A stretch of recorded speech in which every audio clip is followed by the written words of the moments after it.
Hey guys, what's up? Welcome back to another video. Today we're talking about the Afghanka Soviet invasion of Afghanistan uniform, also known as the OBR 88 or OMBR or Model 88, which is the model of the uniform. I'll give you guys a brief history about it and like why it's cool, and give you just basic overview and basic history about it. So I got this Afghanka, like the pants. I'm wearing the pants, and everything. Got the pants on. That's what the tag looks like. Just real quick to get it out of the way. I don't know if you guys can see it. Hold on, maybe it's on the other side. That's what the tag looks like. One thing that's kind of weird about this Afghanka uniform that I want to get out of the way first is that the price I got at, usually Afghankas, they go for a pretty penny. And this Afghanka I got from eBay, and I got it for $76, the hat and everything included. And I personally do have no idea if this is a reproduction or not. So I don't know if I'm like, this is a reproduction or if it's not a reproduction. So it's a pretty good price for what I got it at. So it might be a reproduction, but it still kind of serves the same purpose. It's still a pretty cool uniform. So we're going to first start off with the history of the Afghanka. I read my script for this. I made a script for it because it's like kind of like a lore heavy subject here. So I'll read my script here, guys. Get ready, get your popcorn ready. Let's do this. The Soviet-Russian Afghanka, a staple of the Soviet invasion of Afghanistan.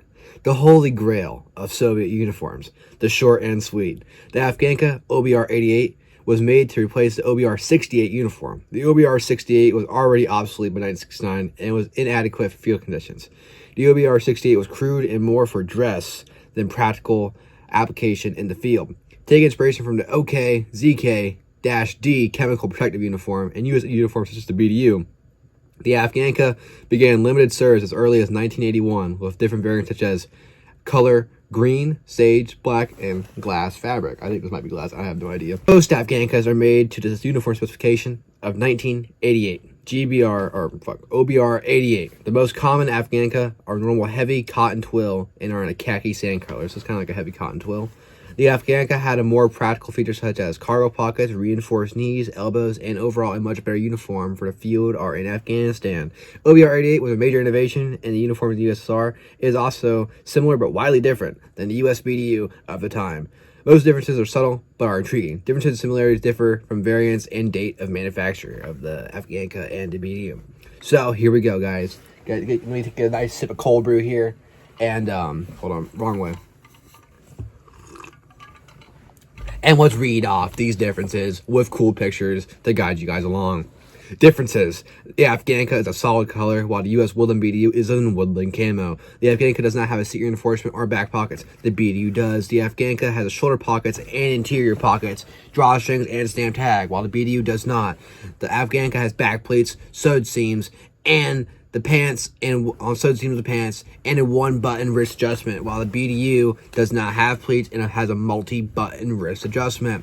Depending on date of manufacture, the pockets on Afghanka can pleat outwards or inwards, while the BDU keeps outward pleats. The OBR 88 has no pleats on the cargo pockets, only on one side, while the BDU does. The Afghanka has oval-shaped elbow reinforcements, while the BDU has square elbow reinforcements. The Afghanka has an adjustable button on the waist, while the BDU has a roller to cinch up the fabric. The Afghanka has epaulets. The Afghanka hat is different Soviet style, has a short brim with pull-down ear flaps that button under the chin. Wow, now that is radical. Unlike the patrol/ranger style US cap with smaller pull-down ear flaps on the temperate weather version, the Afghanka has a dog tag pocket and button plus clip fly. There are more, but those are the major ones, quotation marks. Similarities: 4 torso pockets. This is what the similarities they both have. Like the Afghanka and the BDU has 4 torso pockets. Pants have cargo pockets. Pocket layout, reinforced areas where wear is expected, pointed collars, belt loops, boot drawstrings. Overall, the Afghanka was a major innovation in uniforms in the USSR and Russia.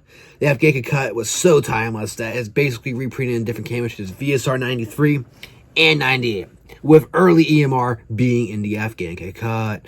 There has been several changes over the years, but the design is apparent. In recent years, the Afghanka cut has been phased out of the modern Ratnik VK-BO system. On a side note, you could see Soviet soldiers in Afghanistan wearing KZS, or KLMK, Barexa suit, or Baroixa, whatever the hell it's called, over their Afghankas to act as a camo layer. my Afghanka is possibly a glass fabric variation, which means it's poly cotton and keeps its color longer. Also, the factory standby tag is the same that is found on the Soviet gas mask bags, which is cool because it kind of relates back to the OKZKD chemical protective uniform. So on the gas mask bags, Soviet for GP5, you might see the same exact factory tag, so it's kind of cool.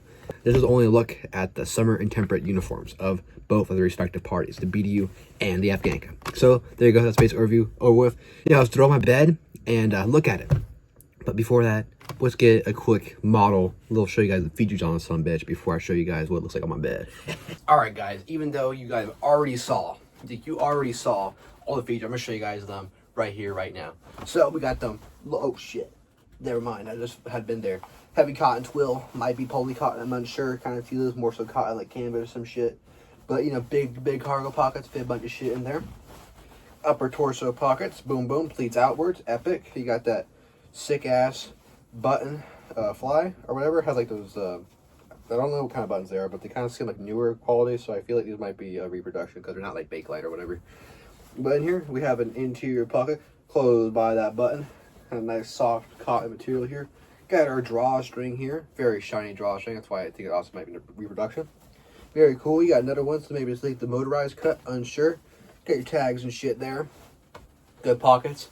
Got my cargo pocket on the sleeve, my cigarettes and shit. Boom. Got my wrist adjustment for my wrist. Because you know sometimes my wrist wants to be nice and snug, and sometimes it wants to be covered. So please outward, kind of like a denim jacket or some shit. Very, very thick. Gonna button that sumbitch back up. One thing that I have noticed as an American is that sometimes some old school Eastern Bloc countries, their wrist adjustments, man, they can be really fucking tight on my wrist. Especially like the one-sided ones don't like that. Alright, so we're gonna get this jacket off. Get my pants shown. Show you guys what the pants look like. Boom. This is in size 56. I usually wear like a 53, so it is ludicrously long on me, but there you go. That's what it looks like here. Good pants. You got the sewed seams. Got our cargo pockets here. I don't know why there's a button, but it is what it is. Cargo pocket just like the BDU, sort of. Got no pleat on the bottom, but you have a pleat on the side. Both sides, very, very big. Similar size to the BDU, but not exactly the same dimensions. Got your knee reinforcements. Of course, no knee pad inserts. You have buttons inside the pants to, you know, add a winter liner and shit. Got your belt loops here. Right here, I got my little dosimeter fucking pocket or some shit. You put your dog tags and whatnot. I got my fly here. It has this little button here, and all the button holes are angled. It's kind of an Afghanka thing. So it's kind of like a weird dual button fly. Neat. Alrighty, and now we got no back pockets on this one. Or yeah, I don't think we have back pockets on this one. Some of them did have back pockets, if I remember correctly, but I guess this one didn't. So one of the cool things is we have this button waist adjuster tab where you can tighten it and make it tighter to your shit. If you want it tighter, you can make it tighter. If you don't want it tighter, you can make it looser. So you can button down. I'm a big bone man, so I can only do the one button setting for right now. But overall, it's a basic look at the Afghanka uniform. Now, half my audience is no longer here. So if you guys are here, thank you for continuing to watch. Now let's get this on the bed and look at it in closer detail. Hell yeah. Alright guys, we're first start off with the hat. Give us some bitch a closer look. This is what the tag says here. It says something like Leningrad OBR 88. I don't know if it's like a reproduction or not, but that's what it looks like. Kind of feels pretty good quality shit.